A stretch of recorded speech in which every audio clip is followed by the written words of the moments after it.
His name once terrorized Chicago. Mention the name Heirens, it connotates evil. Not just an ordinary crime, a horrendous crime.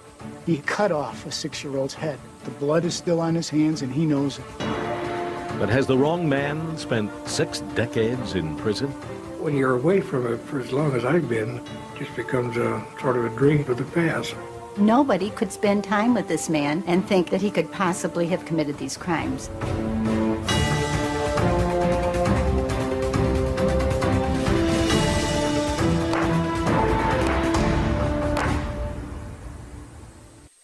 Hello, I'm Bill Curtis.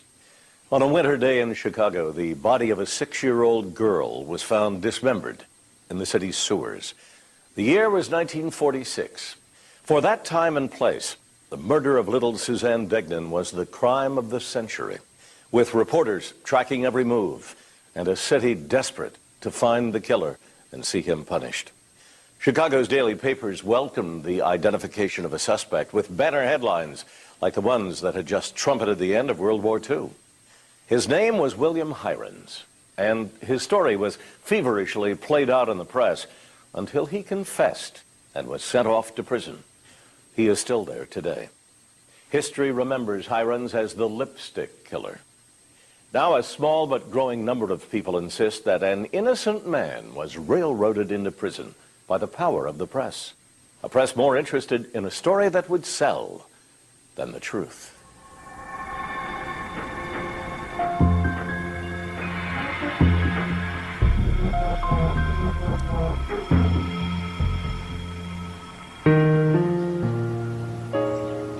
The Dixon Minimum Security Prison in north central Illinois. It has expanded hospital facilities, a death on average every month. It's the last stop for many lifers. Right now, it looks like the final home for this man, William George Heirens, someone known to a generation of Chicagoans as the lipstick killer. Long before the world became aware of the serial killer, he was the guy, and he was good at it. Jailed since he was 17, Heirens interviewed with American Justice at age 72 in the 55th year of his imprisonment.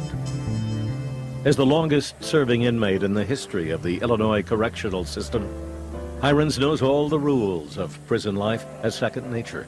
Rules like do your own time and trust no one. Once you come to prison, you don't have many friends, especially outside friends. They kind of fall away. And but you have inside friends, prisoners that are your friends, but they can't do much for you. More than anything, Heirens needs friends. The soft-spoken inmate has been fighting for so long, he can barely put his protests into words anymore. And his story is one people in Chicago don't want to revisit. Even today, the city's leaders have declined comment, and Heirens thinks he knows why. It's about the 3 murders for which he has spent his entire adult life behind bars. Murders he insists he did not commit. The pressure was on from the newspapers to solve the crime. It had to be solved. And I don't think they cared how it was solved. So if it wasn't me, there would be somebody else. The story begins in Chicago at the end of World War II. It was a more innocent age in the city of big shoulders. In those days, you could, unaccompanied by an adult, go down to the park and to the beach and walk home with friends late at night, and no one would think twice of it. The GIs were coming home to a good Cubs baseball team at Wrigley Field, and 5 newspapers in a fierce circulation battle. World War II probably helped fuel the appetite of newspaper readers. People wanted more information. They wanted more news. And that did not dissipate when 1945 came on and VJ occurred. Now that the monster of the Third Reich was defeated, Chicago's dailies, led by the powerful Chicago Tribune from its Gothic tower on Michigan Avenue, searched for the next big story.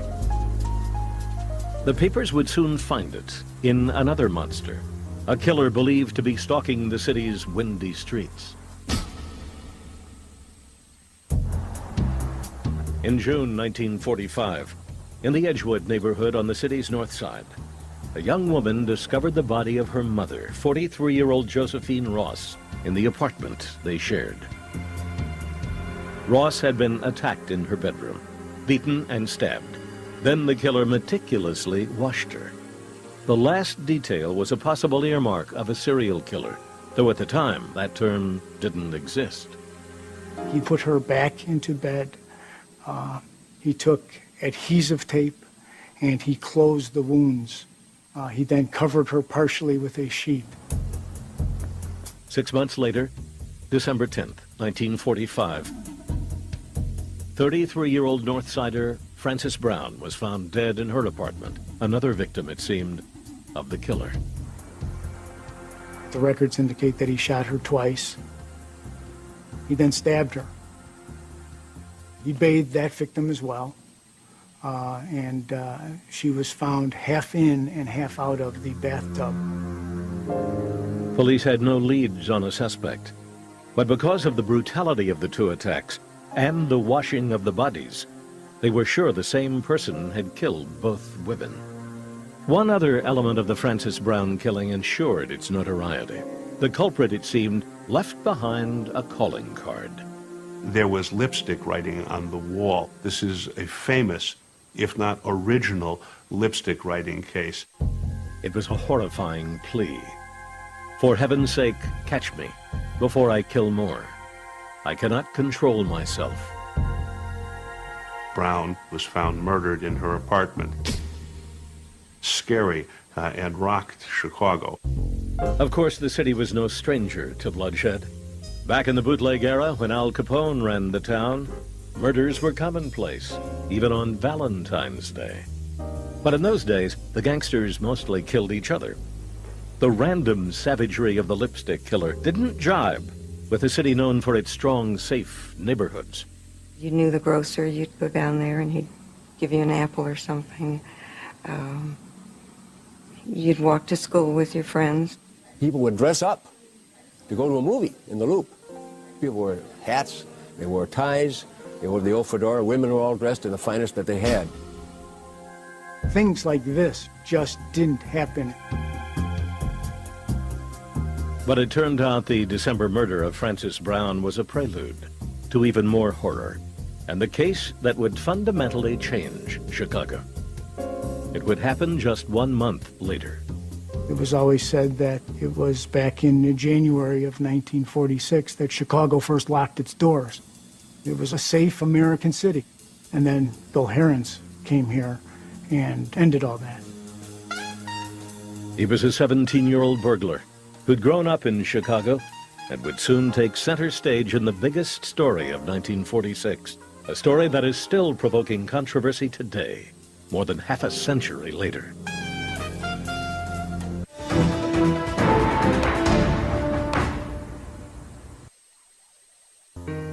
Illinois inmate William Heirens is a living time capsule. He hasn't seen freedom in over 50 years.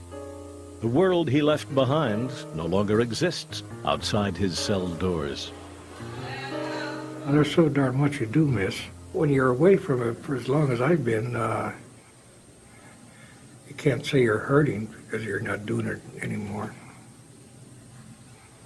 It just becomes a sort of a dream of the past, that's all.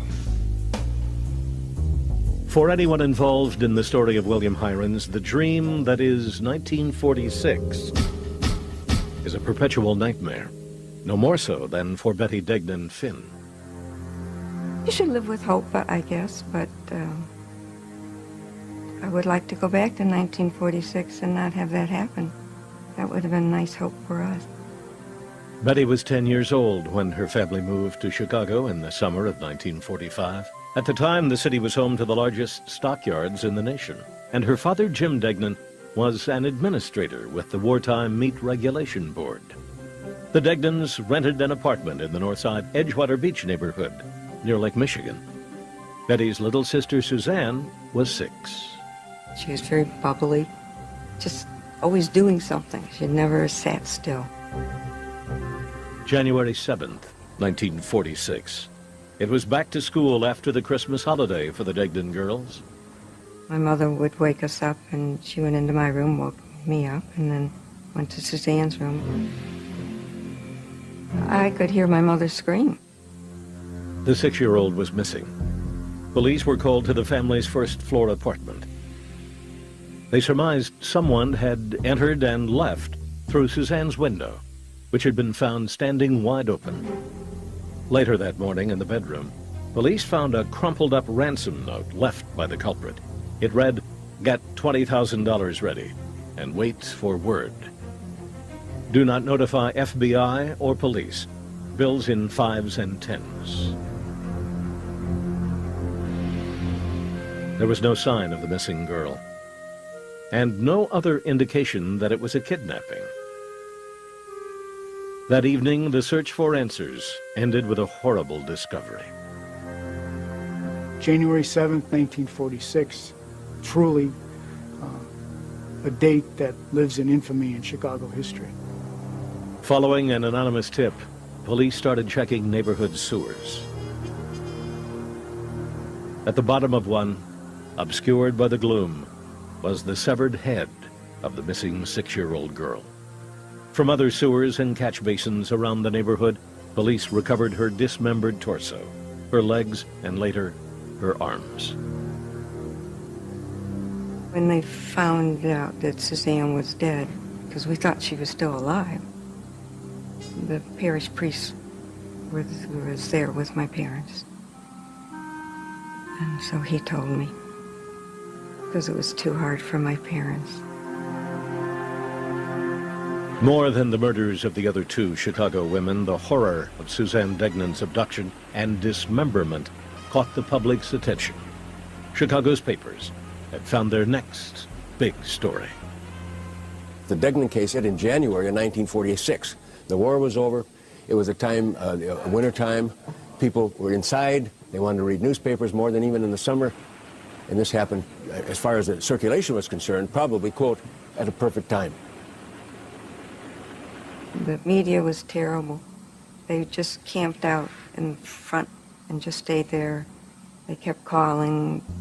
Couldn't leave the house without them following you every place you went. This 6-year-old girl taken from her home, from her bedroom, and murdered in a brutal way caused the public to be up in arms, and the newspapers fueled this. So obviously, there was a lot of pressure put on the law enforcement authorities, not by the public by so much as by the newspapers.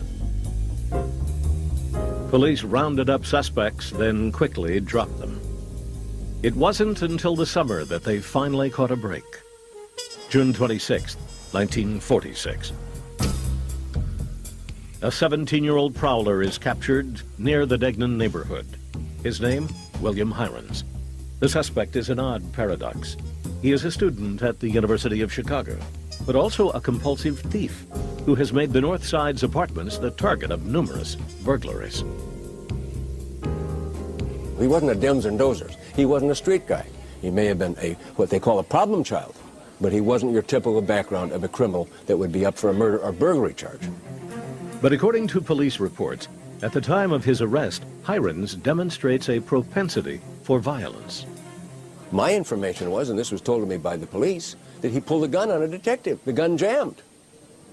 Had that bullet been fired, if that gun would have been working properly, he could have killed a police officer. Because his burglaries occurred near Suzanne Degnan's neighborhood, he is immediately questioned about her murder. Then, 3 days later, the authorities make a major announcement. William Heirens' fingerprints match a partial print found on the Degnan ransom note. State's Attorney William Toohey's conclusion is emphatic. From that moment on, with the papers reporting every step, the case moves fast and furiously. After 1 week, it's reported that Heirens' handwriting matches the ransom note. While in custody, authorities interrogate him using sodium pentothal.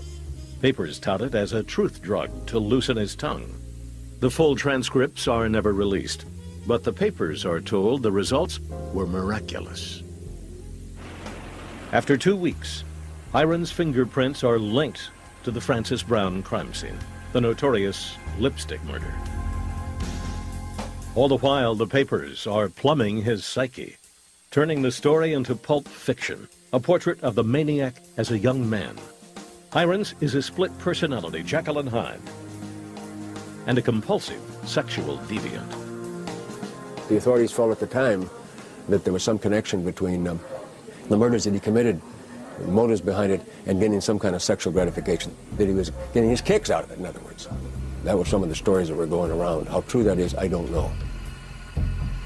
Finally, after more than a month in custody, Heirens gives the authorities what they have been demanding: a full confession to the murders of Josephine Ross, Frances Brown, and 6-year-old Suzanne Degnan. The papers are given instant access to the confession and print highlights, but they ignore a crucial point. The transcripts reveal that Heirens' answers are vague, responding mostly no, yes, or I don't know. One of his longest answers concerns the dismemberment of Suzanne Degnan, but it contains no details. He says, quote, "I didn't know the exact facts what happened until later I read about it, and it was made known to me that way." After the confession, the streets of Edgewater become a media circus. The press and hundreds of spectators follow the police, who lead William Heirens on a reenactment of the crimes. The 17-year-old never has a trial. His confession is the foundation of a plea bargain that saves him from the electric chair, but guarantees him 3 consecutive life terms. The inmate told American Justice he had no other choice. Back in 46, I buckled under. When the pressure's on, you go the way they want you to go. Today, half a century later, Heirens sits in prison and is remembered much like Nathan Leopold and Richard Loeb, the notorious thrill killers, also from the University of Chicago. But for decades, Heirens has been saying that the official history is a travesty. Up next, his story of the interrogation and the woman who 40 years later heard it and decided to take on the lipstick killer as a friend and a crusade. That's next. Now back to Who is the Lipstick Killer? Here on A&E. In 1946, a 17-year-old Chicagoan named William Heirens was sent off to prison after confessing to the murder of 2 women and a little girl. He was left there, many hoped, to die. His sentence will not be completed until he is old and he is cold and he is dead. That is the bargain that he wanted back in 1946. But soon William Heirens was saying that bargain was built on a lie. He insisted he had confessed solely to save himself from the electric chair, not because he was guilty. Heirens told American Justice a story he has been telling for years, that his life was destroyed on a single day in June 1946. He claims he was just a thief who liked to look for unlocked apartments. I would just go to an open door, and if nobody was inside, I'd look around and see what there was. If there's a purse, I'd generally go for the money in it. Heirens says he had an upcoming date with a girl, and he needed cash. Since he'd grown up on the city's north side, he took the elevated train to this stop. I got off the L and went to one of the apartment buildings nearby that I'm familiar with for daylight burglary. And I was spotted and I was chased. Heirens was finally captured after a fierce battle with a police officer. He shot 3 times at me and missed. And so I jumped him, and while we were struggling, somebody else come up behind me and picked up some flower pots on people had on their back porch and used them as a hammer to hit me over the head. Heirens admits that before he was fired upon, he pulled out a gun, but he claims he didn't try to fire it and had no intention of shooting anyone. After this, Heirens says, and there is little dispute, police came at him full force, questioning him about the murder of Suzanne Degnan and the 2 other unsolved murders. He went almost a week with very little food or water before he was allowed to see his lawyers. He spent most of that time under a naked bulb in a jail hospital because he'd sustained head injuries during his capture. I was strapped down to a bed, and they questioned me. But I decided then not to answer the questions. I didn't have to. So I wasn't very cooperative that way. But the pressure was relentless. Heirens says he wasn't allowed to sleep. He was beaten, shot up with sodium pentothal, and even administered a painful spinal tap. I don't know why the heck they gave it to me. It's sort of like sucking your brain out through that little hole. You get a terrible headache. I had a headache for, about 6 weeks after that, from that. The pressure, he said, didn't stop until he had confessed. But when Heirens tried to raise these issues on appeal, the courts were not interested. In 1954, the Illinois Supreme Court decided that while there may have been, quote, flagrant violations of his constitutional rights, none were material to the outcome of the case. Heirens, the court ruled, did not deserve a new trial. Those things that happened in 1946, those courts have said they did not result in any pieces of the evidence that were used against him during the course of his plea to each of these 3 murders. And so, while the inmate didn't stop protesting his innocence, there weren't many who wanted to listen.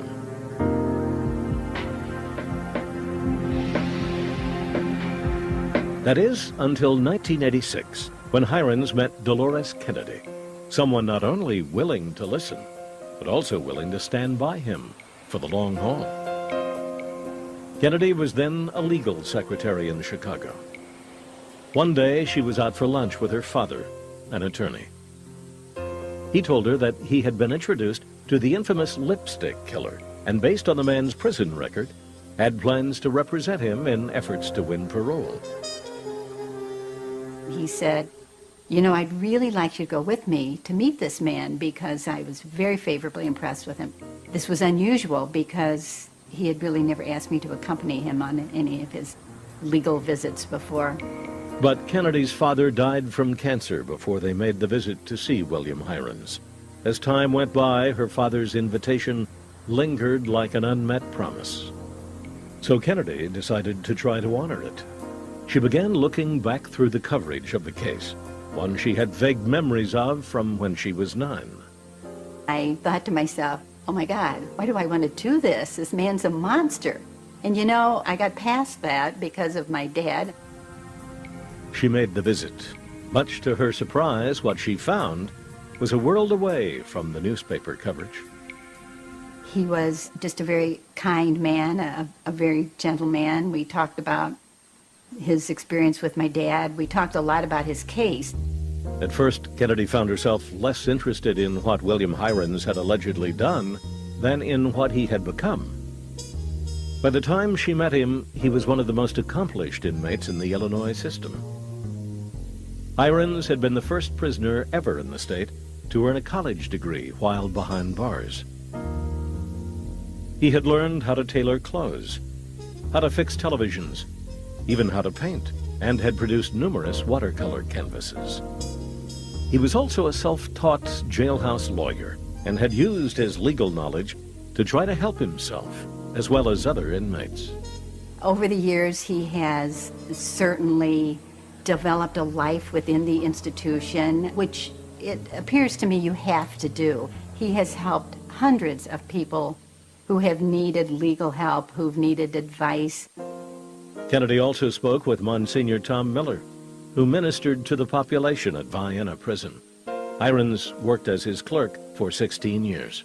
By the time I got to know Bill Heirens, he was just a nice, middle-aged man who was very supportive to the chapel and to the work I was doing. Very grateful for the work I'd done. I called a man who had been a warden at Vienna Correctional Center, and he said, Dolores, Bill will never tell you this, but he was instrumental in developing the educational system and the library system in the Illinois prisons, and he said he's just an exceptional man. Kennedy couldn't figure it out. How could a monster at 17 who received 0 psychiatric treatment grow into an accomplished and mature adult, held in minimum security? a friend to priests and wardens with no history of violence or serious mental illness during his long incarceration. He was a puzzle. He was definitely a puzzle. And he shared with me, I think, as much as and more than he's ever shared with anyone, because I was persistent. It took time, something Heirens had plenty of. Eventually, the inmate opened up about what had put him behind bars in the first place, the events of 1946, and his life before it. He didn't hit me with, "Gee, Dolores, you know, I'm innocent." But I began to see that there were a lot of things that had gone on in 1946 that certainly had not shown up in the newspaper articles that I read. I finally said to him, "You know, Bill, it seems to me that you need to write a book, or something needs to be written about what actually happened in 1946. Kennedy, who had been a journalism major in college, soon turned that suggestion into her own full-time job. And it was that major project which ultimately put me in touch with all the reasons why I believe that Bill Heirens is innocent. Kennedy's book, called His Day in Court and published in 1991, argued that William Heirens was a scapegoat, a man who had spent his entire adult life behind bars for murders he did not commit. Making that point in a book is one thing, proving it to a parole board is quite another, especially in a case where the inmate confessed to the crimes in some detail. Back in a moment here on A&E.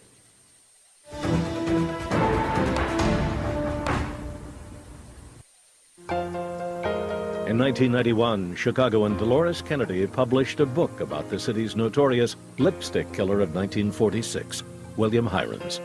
She had come to a shocking conclusion, something Heirens had been saying for years, that he had served almost half a century behind bars on trumped-up charges for 3 murders. I believe so strongly in Bill, in his innocence, and in the fact that he should be released. When you get somebody interested in the case and willing to stick with it, you've got something. And I'm darn lucky to have Dolores. In her research, Kennedy came to believe that very little of what was reported in 1946 matched reality. Even the man's family name, which had become well known in the city as William Heirens, had been mispronounced. Somehow or other, back in 1946, when he was so heavily publicized, somebody decided that the pronunciation was Heirens, and it just caught on. When I came onto the scene, I was calling him Bill Heirens, too. And his mother actually said, "You know, our name really isn't Heirens, it's Heirens." Kennedy had concluded that lipstick killer William Heirens was a role the burglar William Heirens had been forced to play, and that he had been set up for it by a troubled childhood. Heirens had grown up on Chicago's North Side. His family got by, but finances were tight because his father George was an alcoholic. His parents often fought. William, the older of 2, was a bright child, quiet, but not without problems. I guess we could describe him today as kind of a punk kid who liked to carry weapons and act like a tough guy, and somehow or other this was important to him in light of his family situation. Heirens started robbing apartments when he was in the 7th grade. In time, he grew into a strange contradiction. He was polite, well-liked, and had the academic wherewithal to be admitted to the prestigious University of Chicago, even while he maintained a second life as a burglar. Dolores Kennedy says that while Heirens' criminal tendencies may have made him the perfect suspect for Chicago's unsolved murders, one thing is clear about his background. There was never any indication that he would ever hurt anyone, and if you talk to people who've known Bill down all the years, they all know that about him, that there is no violence in his nature. Frank Sagani is one who has known Bill Heirens down through the years. They became good friends in 1944 when Frank was 18, when they both had summer jobs at a steel mill on Chicago's South Side. Frank says he cannot imagine how his friend could have murdered anyone. Bill's idea of life was to look ahead, and education was very, very important to him. He talked about that. That was his primary discussion with me was being somebody someday. In 1946, authorities explained the contradiction in Heirens' personality by revealing that the teenager had admitted to having a split personality. But the only evidence that has ever been found of this serious mental defect came out in Heirens' brutal interrogations. At one point, as the papers reported, he blamed the murders on a thrill killer alter ego he called George Merman. His detractors say this helps to show that the teenager was an unapologetic sexual sadist. Bill Heirens is a self-confessed, depraved murderer whose body count, despite all his recent protestations, remains at least 3. But Heirens now says he was forced to invent the stories of George Merman because that was what the cops wanted to hear. His supporters insist that if you look closely at the known facts, it's easy to see how Heirens could have been railroaded into taking responsibility for these 3 gruesome murders. The fingerprint evidence is very interesting. Chicago Defense Attorney Jed Stone was recruited by Kennedy to examine what remained of the evidence against Bill Heirens. No one in 1946 challenged the claim that Bill's fingerprint was found on the ransom note. No one challenged the claim that Bill's fingerprint was found on the door jamb of the Brown apartment. According to Jed Stone, even those fingerprints, the best physical evidence authorities had against William Heirens, would never have stood up in court. This is Heirens' print, which the Chicago authorities said they found on the ransom note, the subject of the first public revelation that he was the leading suspect. But where did it come from? Initially, the Chicago police announced they had found no prints on the note. J. Edgar Hoover in the FBI lab, using more sophisticated techniques, found 2 prints on the front of the note. When the Chicago authorities years later talked about where they had found Heirens' print, it had materialized, seemingly from thin air, on the back of the note. What's known about the other print, this one supposedly found at the Francis Brown crime scene, is just as troubling. In the mid-1990s, Kennedy and Stone had it tested and found it had some strange characteristics. We hired a retired FBI fingerprint examiner, and he called and said, "In my entire career, I've never seen at a crime scene the entire left and right-hand margins of a fingerprint left on a crime scene, on a door jamb. It doesn't happen." The only reasonable way it could have happened, Stone argues, is if it were deliberately faked at a police station. When you roll a fingerprint, you roll the entire left and right-hand margins onto an inked card. Then, using Scotch or cellophane tape, you can remove it from the card, place it on the door jamb, remove the cellophane tape, and voila, you have a fingerprint on a door jamb.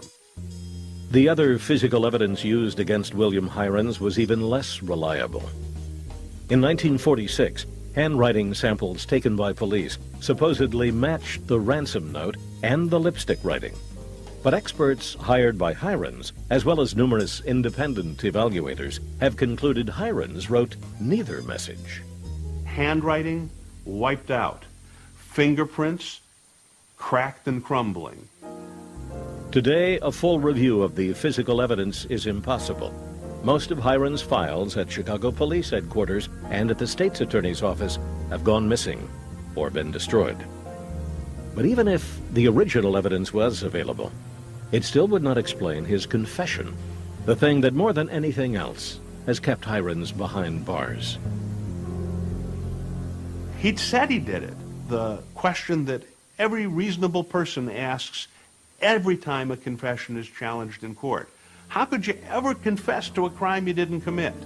The attorney answers by saying in 1946 the Miranda warning didn't yet exist, and Heirens faced a police force renowned for its lack of restraint. This is a 17-year-old boy in a jail, paraded every day past an electric chair, being taunted and told he's going to sit in that chair soon, and he is scared. He says, I didn't do it. They torture him to confess, and he says, I didn't do it. But in the end, according to William Heirens, something else pushed him over the edge. A single story in Chicago's most powerful newspaper. Up next, the exclusive article Heirens has sealed his fate. It told the story of his confession. It ran on the front page of the Chicago Tribune, and it was a lie. The conclusion of American justice next. You're on A&E. Conclusion of Who is the Lipstick Killer? Here on A&E. Could Chicago's notorious lipstick killer of 1946 have been a scapegoat? That man, William Heirens, insists there were many reasons he confessed to 3 murders he did not commit. He was tortured by police, isolated, and denied a lawyer for days. But even this, he says, he could have withstood had it not been combined with the power of Chicago's 5 newspapers. Their overwhelming influence on public opinion was something else entirely. And what they were printing in the newspaper was that I was guilty because the state's attorney says he was guilty. So I was getting it pretty bad in the newspapers. This became sensationalized in the Chicago press. This city was shook. It was looking for someone to take responsibility for these crimes, and it found the 17-year-old petty burglar, Bill Heirens. The pressure was enormous. That was, quote, a crime of the century at the time, as Beck was later on and John Wayne Gacy later on was. The publicity was tremendous. The newspapers were fueling it by stories each day, new angles on the case. In 1946, the relationship between reporters and police was far less adversarial. Reporters were given access to almost every development and printed every leak. In this story especially, what was fact and what was fiction blended together. There are those today who will say that scrawling on the woman's apartment said, for heaven's sakes, I can't control myself, was not written by William Heirens or any suspect, but by a newspaper reporter. Heirens insists he could do nothing but watch as the papers turned him into a monster. The last straw was when the Tribune published a confession story. That Chicago Tribune story was written by popular reporter George Wright, published on July 16, 1946, 2.5 weeks after his capture. It purported to give the full story of Heirens' confession, how he killed Suzanne Degnan and 2 women. Problem was, it was a fabrication. Heirens had not confessed yet. The reporter had concocted the story from so-called unimpeachable sources. The other Chicago newspapers copied a lot of it out and did their own confession story. So that any jury that I would have gotten would have read it. You couldn't have been raised in Chicago without having read that. So according to William Heirens, it was then, with his own lawyers encouraging him, that he stopped fighting and decided to take the rap for 3 murders he did not commit. He claims he gathered the details he needed from newspaper accounts, along with information he was fed by authorities, and constructed a convincing enough confession. In doing so, the 17-year-old took the certain future of life behind bars over a trial and the possibility of a death sentence. In the 40s, the death penalty was used, and used swiftly. The newspapers calling for his conviction and execution, and his own lawyers capitulated. I have no doubt that had they challenged the evidence in a meaningful, adversarial way, that Bill Heirens couldn't have been convicted of any of these 3 murders. The prosecutors who put Heirens away have since died. So have his former attorneys, and most of the people involved in Heirens' interrogation and conviction. But half a century later, Heirens still has powerful opponents. They include Chicago's mayor and former state's attorney Richard M. Daley. Daley, who has strongly supported Heirens' continued incarceration, declined to be interviewed for this show. Prosecutor Thomas Epack argued against Heirens' parole requests in the 1980s and 90s. All roads lead to William Heirens. To us, those that have followed this case, the evidence remains overwhelming. He should spend his life in the penitentiary. This shouldn't be coming up. It was a long time ago. He's supposed to remain in prison, and everybody get on with their life. We just feel that he's a sick man, he's doing good things in prison, that's fine. But we just don't want anybody else to be harmed. As long as people remember who William Heirens is, what he was, and what he was convicted of, the Heirens people have got an uphill battle to get out of prison, in my opinion. He represents everything that people are afraid of. So despite what he does or who he has become, they will not release him. Heirens does have an influential new ally. In January 2002, the Center on Wrongful Convictions at Chicago's Northwestern University School of Law took on the case. The renowned group relies on the work of law students and has helped to free 9 people from death row in Illinois. They say that in their experience, this story ranks among the worst. The Heirens case is a recipe for a textbook wrongful conviction. It has police misconduct. It has prosecutorial misconduct. It has incompetent defense counsel. It has junk science. It has false confessions. And it has prejudicial pretrial publicity unlike any case we have ever seen. William Heirens is now in his 70s and suffering from diabetes. Despite being one of the most impressive cases of rehabilitation in the Illinois system, he has been denied his freedom at every opportunity. He served longer than any other prisoner in the history of Illinois. He's done more than any other prisoner in the history of the state of Illinois. I don't mean just in time, I mean in terms of good. And he's helped more than any other prisoner I can think of. It's time to let the old man out. Heirens' only options for freedom are clemency or parole. He is still battling to get his story told his way before his time runs out and live out his days as a free man. I'd just like to take a walk around the block or whatever. The freedom of just being able to go someplace.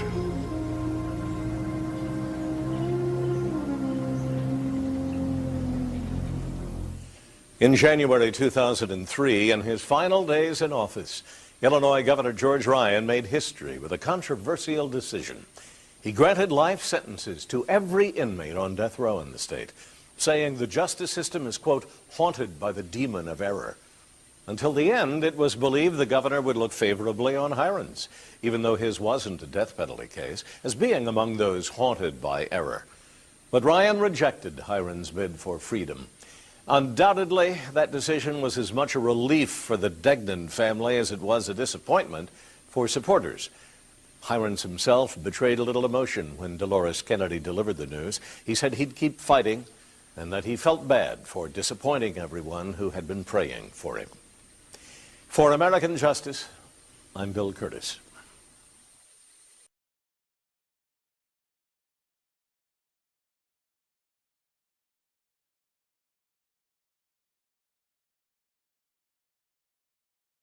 And was sent off to prison. He is still there today. History remembers Heirens as the lipstick killer. Now a small but growing number of people insist that an innocent man was railroaded into prison by the power of the press. A press more interested in a story that would sell than the truth.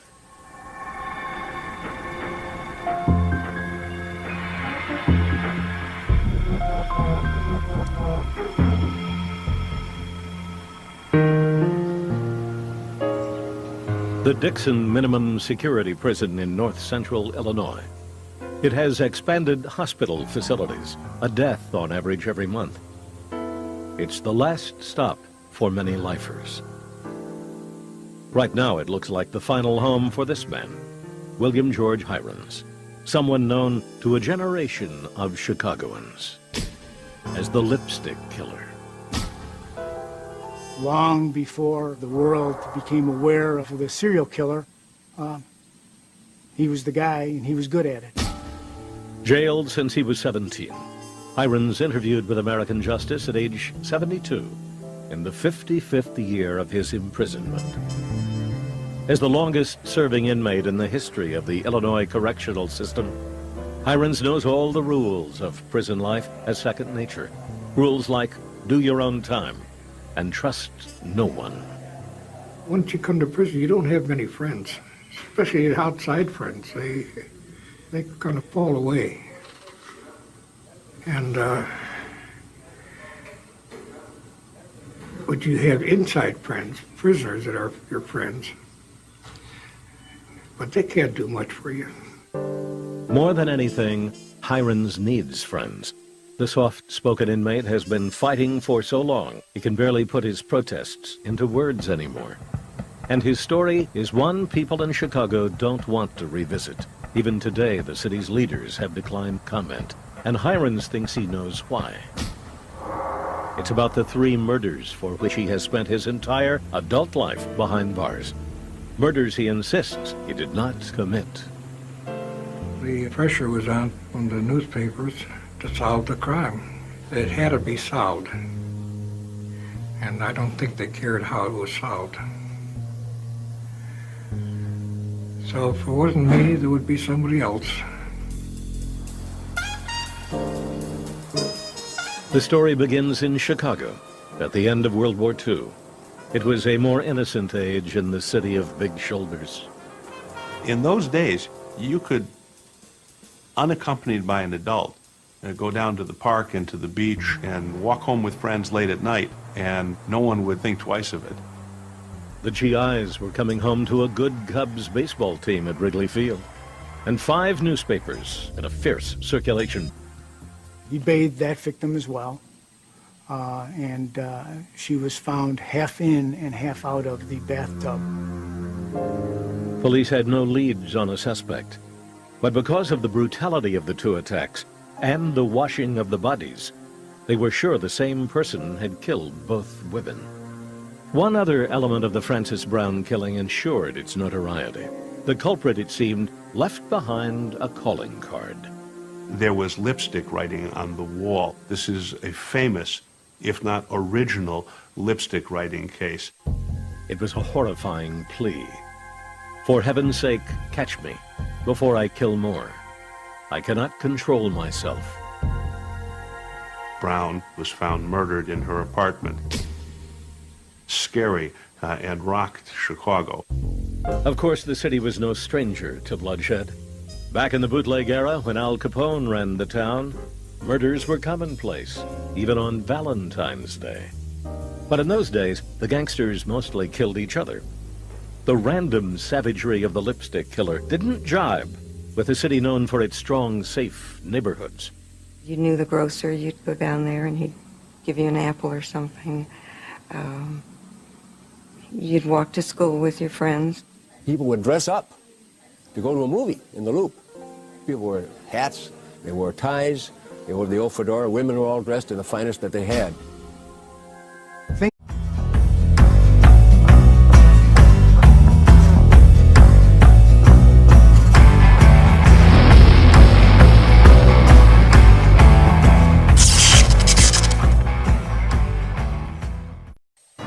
His name once terrorized Chicago. Mention the name Heirens, it connotates evil. Not just an ordinary crime, a horrendous crime.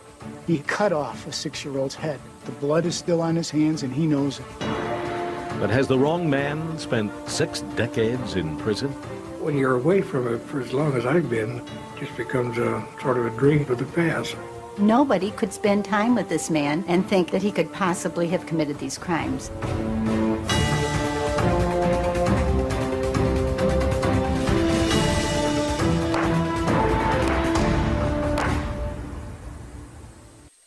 Hello, I'm Bill Curtis.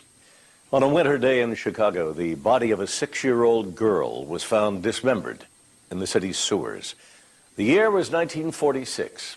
For that time and place, the murder of little Suzanne Degnan was the crime of the century, with reporters tracking every move, and a city desperate to find the killer and see him punished.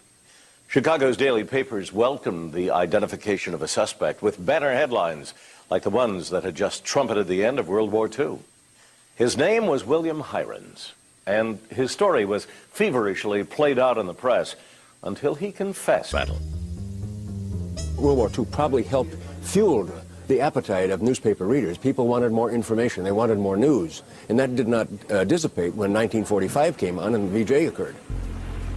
Now that the monster of the Third Reich was defeated, Chicago's dailies, led by the powerful Chicago Tribune from its Gothic tower on Michigan Avenue, searched for the next big story.